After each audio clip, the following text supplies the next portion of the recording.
are listening to Pub Royalty Queen podcast, a place to empower women of color in the music business.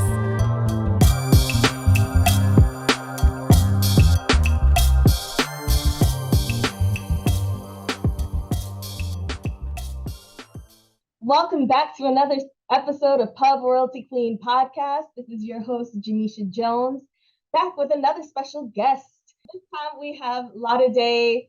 She is a multi-hyphenate talent manager for Eternal Garden and director of social and partnerships at Campfire.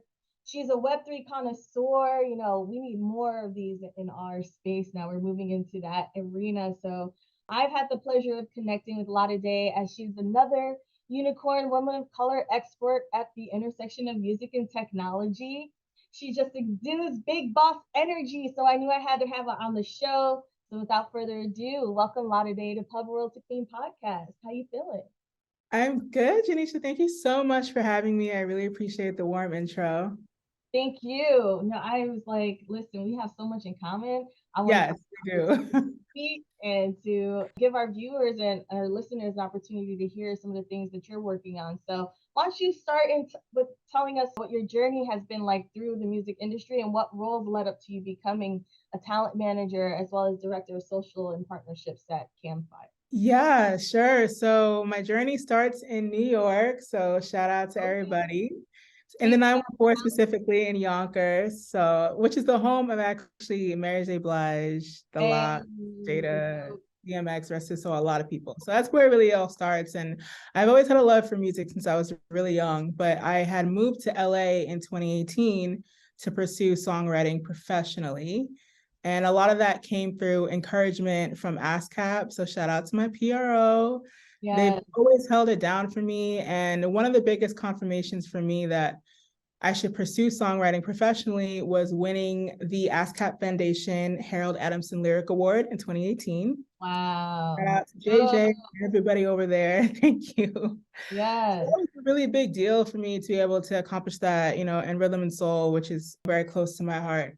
And then from there, just went to pounding the pavement in LA, which is hitting up every studio, meeting everyone I could, going to every party, every event, every mixer, everything, and just continuing to write. And I was fortunate enough to have my music placed in several different like shows and ads, whether it be with Fox, Universal, wherever else. So again, just continuous confirmation that this was a journey that I was supposed to be on.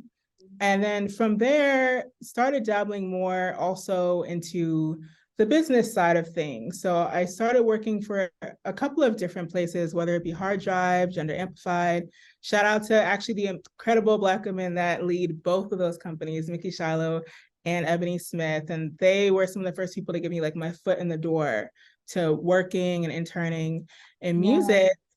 And then fast forward to the pandemic, which obviously, you know, changed things for a lot of people. And so that's when I started dabbling more into like the tech side of things and learning more about Web3. And I had my first job working at EQ Exchange in Web3 music, which is co-owned by Ashanti at the time. Ooh. And so that was like my first kind of foray into that. And unfortunately, you know, like most startups do, it did not survive the bear market, which we're still in. So I decided to double down more into artist management. I started working with TK last summer. So that's August 2022. And that's when we started getting things going with Eternal Garden. He had told me, hey, I have an idea of what I want to execute. And I think you're the person to help me do that. And I was like, you right. Amazing. So we made it happen.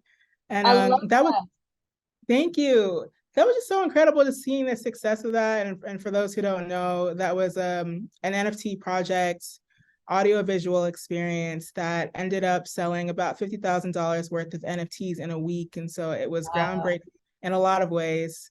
And beyond that, TK founded Campfire, which is a really awesome guild and community for what I call Web 2.5 music innovators. And that's been really exciting, helping them grow, being a part of that, moving it forward with IRL events and different types of activations, grants, programming, and all of that. And I lead mostly the social and partnerships aspect. And so, man, you're so multifaceted. Like you got your hand in so many different things or have experience in so many different things. Like just from having experience as a songwriter, you can relate to the artist and the creative side. And then with the new technology, like there's so much going on there. A lot of people are not really like caught up to the ideas of all the tools that are available to them. So the fact that you have all of this information about Web3 and all those tools and how to create experiences in that lane is amazing. So, and also just congratulations on your accomplishments. Like, Thank you so much. I really appreciate it. Award-winning songwriter, okay? I tried. Thank you. So you did mention that you were introduced into the industry by other women of color. Talk to us about your mentorship and what does it mean to have a mentor?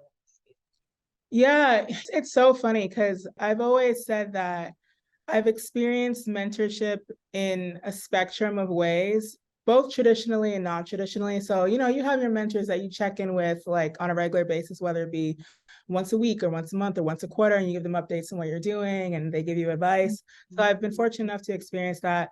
But I've always said that mentorship from afar is something that matters a lot too. And shout out to Olivia Radensky. She's someone who really confirmed for me that that was a real thing because she was like, yeah, I've never had a traditional mentor, but I've had mentors from afar, basically people that I've seen like online or on TV or in magazines that I really look up to and that I want to model my career path after. So like I had mentioned, like people like Ebony Smith, people like Mickey Shiloh are really instrumental to me because they're people that I got to work with closely and really learn from and just hear about all the amazing experiences that they've had, but also a lot of the similar hardships too. And that helped me be able to some of those things. And even folks like Melanie McLean, who's in some ways like a peer to me, but also older, and just kind of seeing her being able to connect her background in music, but also in Web3 and have those things coincide and be able to make strides. That's been huge. I can go on and on. There's so many people like Christina Chavez is amazing. Amber Grimes, she knows that I love her. It's like, there are just so many women, so many Black women especially, that have really been monumental in what I've been able to achieve in music and tech at the intersection. And then a bunch of men as well. Like shout out to Drew DeLeon at the Digilog. Like he knows he's shout out like, Drew. yeah, like he really like was early, like 2017, like just going to his events, meeting people. And when I didn't really know anything about music, like, so yeah, there's so many people. Well, that's amazing. I love that so many people have been pouring into you because I feel like with mentorship, like there's this side of it where you have people that are much more experienced and so they're wanting to give you advice, but then people that see you for your the potential and see what you can actually offer to the world and want to help nurture and cultivate an environment where you can succeed. I think that is amazing. To take little bits of information that each of them can offer to you. I think that is super valuable. And yeah, you've mentioned some people that are up there on my list as well in terms of mentorship. Yeah, no, sure. There are so many. It's funny because especially us, like we look at the greats, right? Like we're looking at Sylvia Rowe and we're like, oh my gosh, like Ethiopia, it's like they're like the highest of the highest. Like, of course, like naturally trying to get to that level, but they don't know who I am. I haven't met them yet, but I'm confident we're that putting it out there in the universe. It's gonna happen. Yes, 1,000,000%. But also, I feel like someone of your caliber, like you are also, I'm sure, a mentor to other people. I mean, think about all the things that you've been able to accomplish. And we might be like maybe 10 years in, 15 years in the game. We still have a long way to go. But there are so many people looking up to you and what you're bringing to the table. So I just want to give you your flowers too. Like, I appreciate that. Yes. I appreciate that. Yeah, it's funny because I have mentored people like one-on-one too, but then I have like a newsletter and there are people who like email me or hit me up on social and they're like, yeah, like I was able to find this opportunity through your newsletter, or I see the stuff that you're doing and it's really inspiring. And I'm like, oh wow, thanks. That is like such a fun feeling knowing that people are watching what you're doing and it makes a difference for them. Because I mean, it's one thing to have a one-on-one conversation with someone, but another to like be able to watch their progress and say, oh, if they can do it, I mean, I see A million percent. A million percent. You hit the nail on the head. Leading by example. Yes. So there are a lot of challenges that are unique to women of color in the music industry. Can you describe for us one challenge that you've had to overcome? Yeah, I think the challenges that I face, especially, being a Black woman in music and in tech, it's some of the same recurring ones. It's getting that money, getting that paper, and people say, Yeah. it's funny because people acknowledge like, wow, like you're such an amazing contribution to this team, or you're the reason that this project's successful, like you're holding this company together. But then when it comes down to Right. what Pay counts, money on time. and it's like, and I've had situations where I've had to sit down with managers or with bosses and be like, hey, like, I've been here for this amount of time, or I've contributed this much. And sometimes you can even show on paper. Pro tip, like make sure you're actually keeping track of like the different things that you're doing to help elevate your company. Cause then when you go and meet with them, you can be like, hey, I actually have it week by week, month by month, quarter by quarter. This is what I've done. And this is why I deserve this A increase in major key. compensation. Yes. Okay. And to have people say, oh, we're waiting on like the next funding round, or oh, this, that, and the third. And it's just like, and I just think, to me, that's not always a great excuse, right? Because at the end of the day, especially when you know that there are people who aren't necessarily as proactive as you or efficient as you that are getting paid multiples more what you're getting paid. Right. And people try to play like the age thing. So like several of the companies I worked at, I'm like one of the youngest ones. And so it's like when people are in the industry, whether it be tech or music, 15 years, 20 years, 30 years, they start at higher floor, which is understandable. But then it's like when you compare results, right. I'm not accomplishing less. I'm not doing less. So it's like, so why am I being compensated a fraction? Yes. I mean, this is one of the major battles, I think, is that the industry that we're in it's not based on meritocracy. It's not based on how much you know. It's not based on your real qualifications, but who you know. And unfortunately, this relationship driven dynamic puts a lot of people in those leadership positions, and they're not necessarily leaders or have a full understanding about what they're supposed to be knowledgeable about. So it's unfortunate because I do feel like women of color, we do go above and beyond expectations. Time and time again. Yes. We're kind of like, we're the special sauce, is what I like to say. We got the special sauce. Oh, 1,000,000%. Yeah, that's undeniable. Yeah. Without even trying, it's like effortless. And so it's effortless, but then there's also that balance, right? Because it's still a job and you still have a life outside of work, or at least try to have one outside of work. I know this industry will like brand you into thinking like that's heavy on the try. It's important though. It's important. Yeah, yeah. But I feel so many things that you mentioned, especially with the music and tech side, like being one of the youngest people in the room, then being the only woman in the room, and then being the only woman of color in the room. There's layers to discrimination, unfortunately, and it's mostly subconscious biases that play out. Especially when you're like the only Black. The amount of times I've been like the only Black woman. Exactly. Like it's not even like rare. There's like a language barrier that happens too. I found that like even when I know what I'm talking about, but it's not received on the other end because I didn't voice it the way that they would voice it. So it's like I'm always over explaining myself. That might be a personal challenge for me. But no, there's so many different things that we face. And I'm hoping that opportunities like this, where we get to connect on a one-to-one, helps us to realize that we're all experiencing these challenges. It's happening in a vacuum. Amen. So what would you say was your mama I made it moment? That time that you felt like you reached a point of accomplishment, and what do you attribute to having reached that point? Yeah, so it's funny because I feel like my real mama I made it moment hasn't come yet, but stay tuned. But I think there are a couple of other ones, or like small wins, as I like to call them. And I've always been told it's important to celebrate the small wins. And so when I had first moved to LA, like most people who first moved to LA, or maybe it's just me, I didn't have a plan. I was just really tired of my job, and I was like, I need to be in LA to make it in music. And so I went out there. I didn't really know where I was going to live. I didn't know where I was going to work. I knew some people, but I did not have a plan. But I had met someone going to an event, and I was just telling her like, hey, I just moved to LA. I'm just trying to figure it out. I'm trying to find a job. And she was just like, oh, like I could refer you to this restaurant that I used to work at. It's in Beverly Hills. They pay really well. Like celebrities are always in there. I said, sign me up. Mind you, I hadn't ever worked a service job for real before, but with a little resume finesse. Right. And Why with her not? recommendation, I made it in there. And so I'm going through training. And so it's like my first couple of weeks on the job.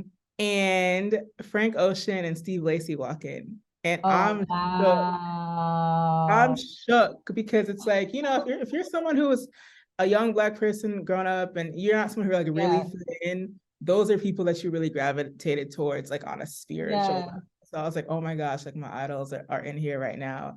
And one of the things, of course, they tell you in training is like, oh, like don't fan out. If you're not seating them, like don't talk to them. So I clearly broke that rule. I kept it cool. I kept it cute. I kept it good. I walked over and I was just like, hey, like, I know y'all don't know who I am, but my name's Lottie and I'm in music and you guys are like really huge inspirations to me.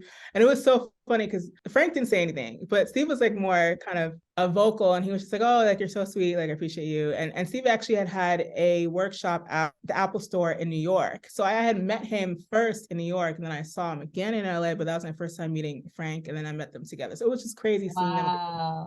And so I was telling him, yeah, I don't know if you remember, but I attended your workshop about how you were able to win a Grammy making a beat for Kendrick on your iPhone. He was like, oh yeah, I remember that. And so he didn't remember me, but he remembered the workshop. So I was like, okay, we're here.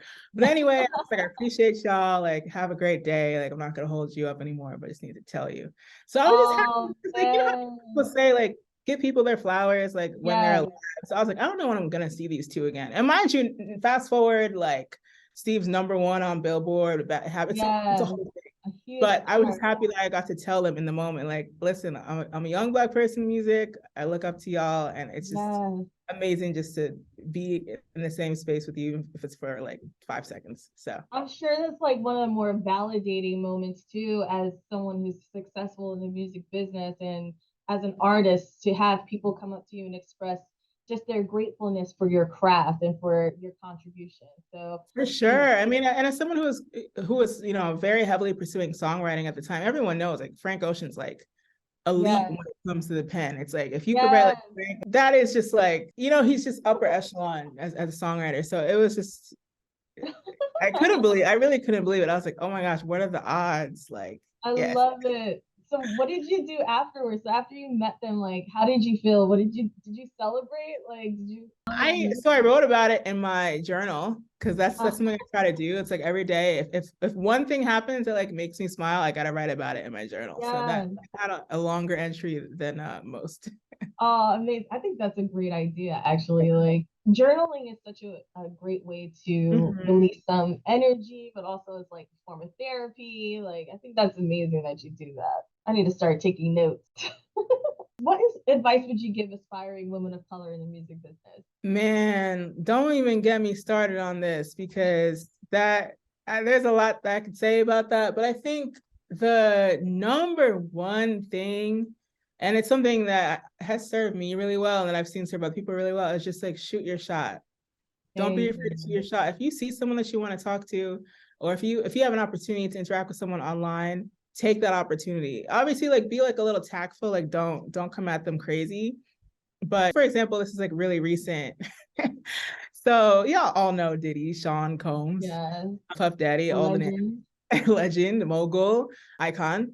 So he's on LinkedIn. I had randomly seen that he was on LinkedIn. And so just to preface, there's a lot of people that be making fake pages for celebrities. So I was just like, is this actually Diddy or just someone who's got a profile picture, uploaded, whatever. So I had to ask Twitter because as you know, Twitter has all the answers. So I tagged him and I tagged the profile and I was like, y'all, is this actually Diddy? And Diddy himself responded. It was like, yes.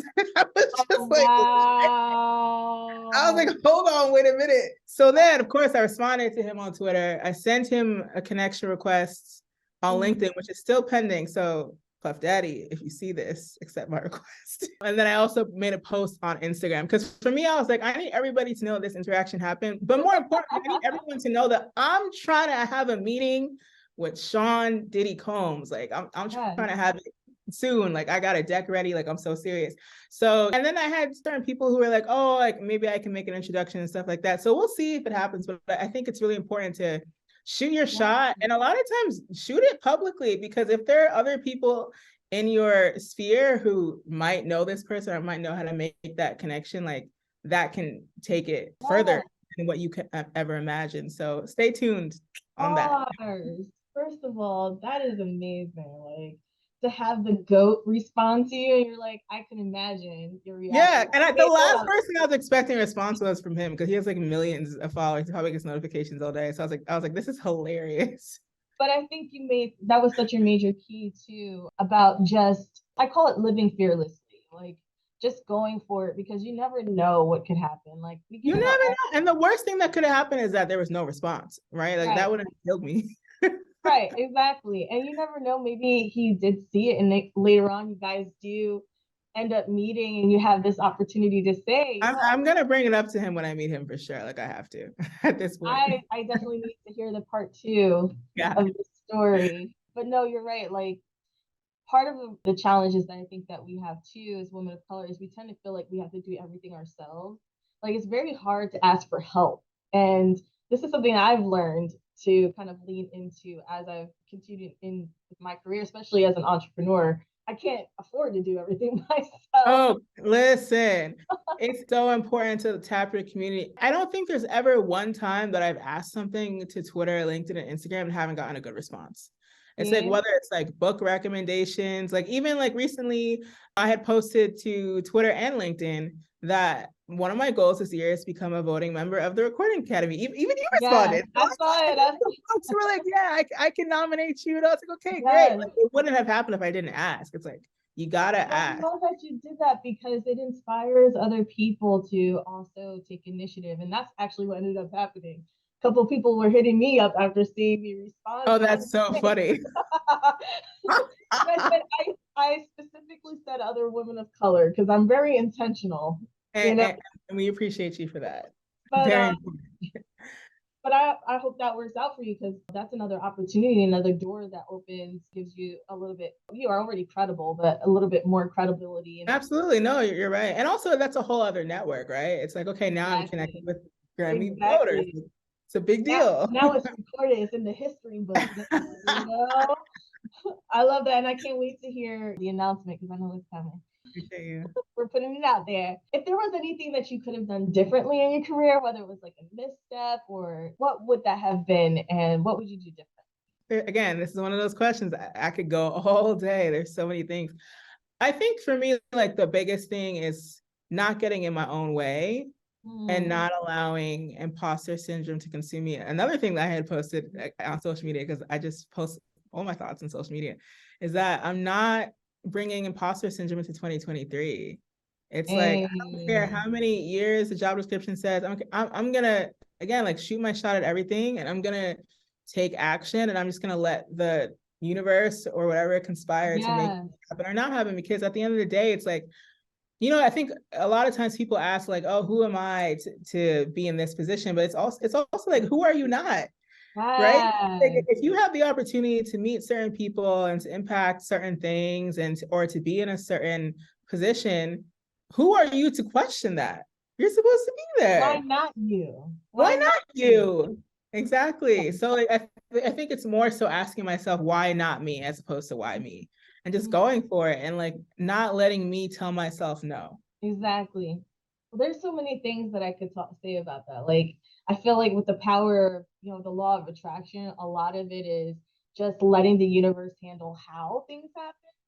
Like just being which is something that caused me so much anxiety, right? Like, so not to get into it, but I'm a Virgo, so I'm very much like, I got a schedule, I got a plan, like I got the 1 week, the 6 month, the 5 year, all of it, right?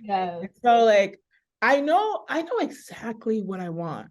I know exactly what I want in all areas, right? And I have like this, so you know, people have like a vision board. I have a vision document, and it's divided into segments, and it's very detailed, okay? So I know exactly what I want. Now, how I'm going to achieve all those things, I couldn't tell you. But that's, you know, it wouldn't be any fun if you knew exactly how, right? Especially working in music and in tech. It's like, there are blueprints, but not really. Like every journey is different, especially when you're multi-hyphenate. So it's about just I write it all down. I tell myself these are the things that I want to achieve, or these are the things I want to welcome into my life. How they're going to happen, I don't know, but I trust that they will. And that's it. I think that is why you're probably so accomplished, is because you do know what it is that you want. You have a vision for Thank yourself. you. I'm glad that you think I'm so accomplished. Well, I I mean, appreciate that. I was reading your bio and I'm like, dang it, is there anything this girl doesn't do? And she's freaking killing it out here. I appreciate it so much.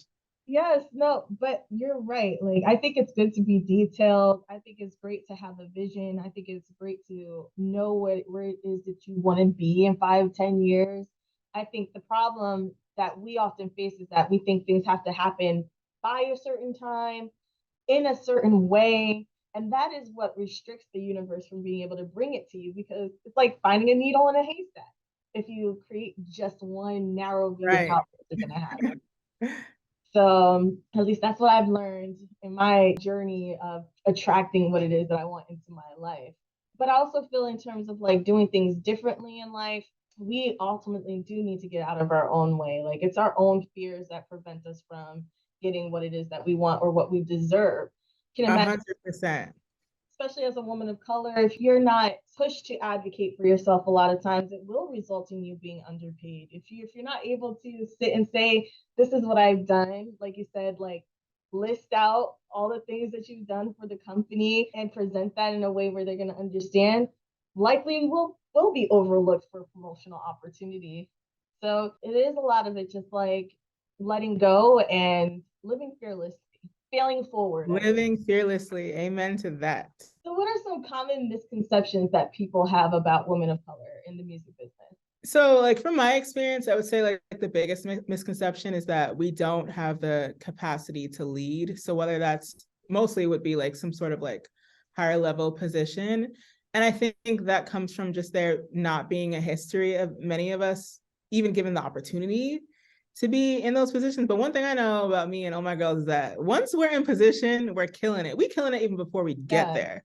So I Yes, think it's just like when it comes just especially when it comes to like the efficiency, it's like historically again, not even being given like the same resources, whether that means yes, capital or anything else, and still being able to execute like above and beyond. It's like imagine if you actually give me a budget. Imagine if you yes. actually the power to make executive decisions. Like I'm about to go crazy.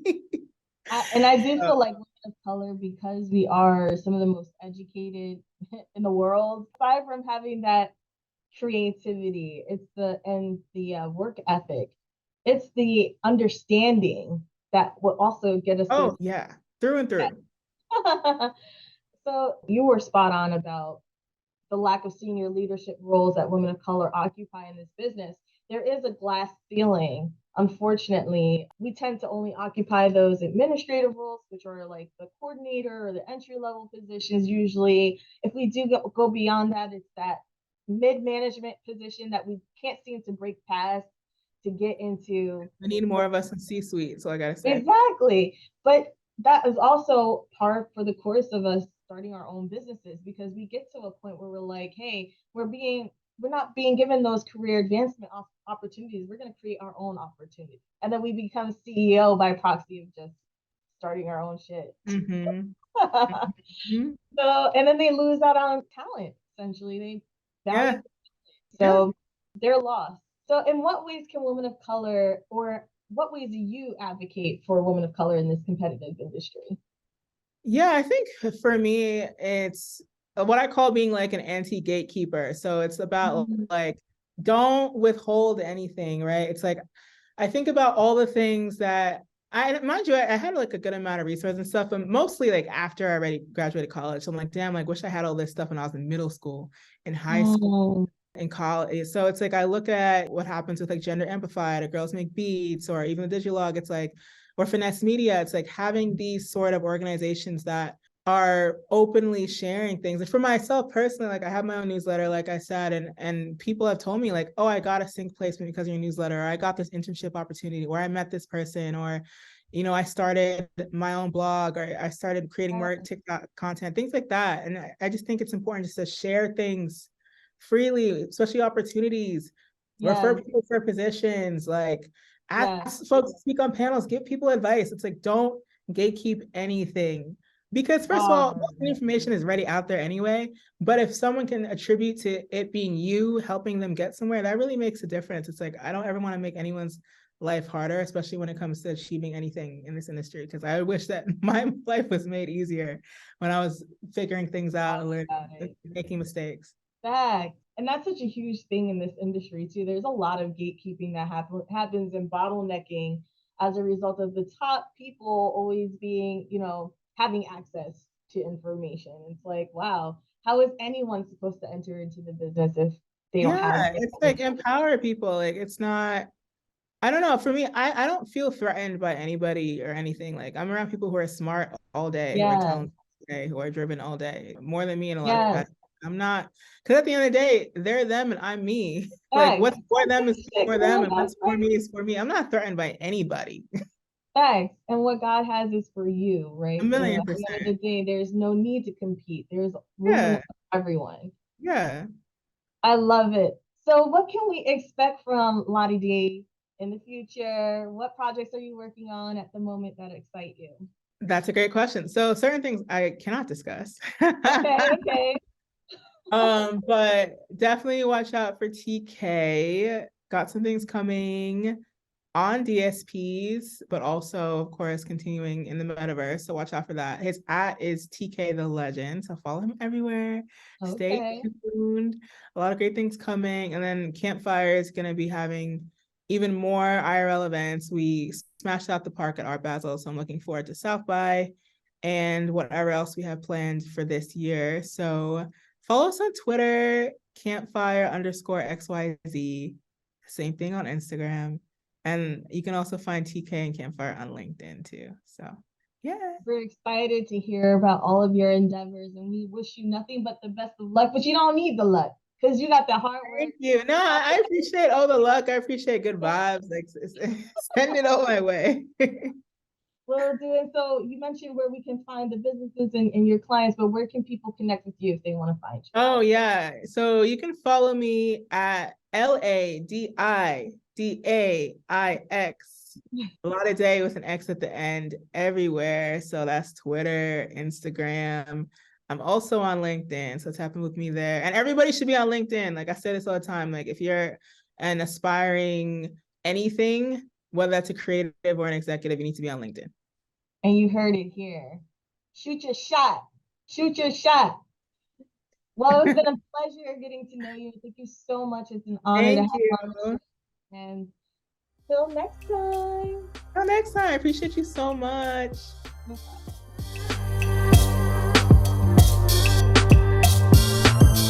Remember, stay positive, inspired, and true to yourself. Go out there and kill it. Thank you for listening. We'll see you next time on Pub Royalty Queen Podcast.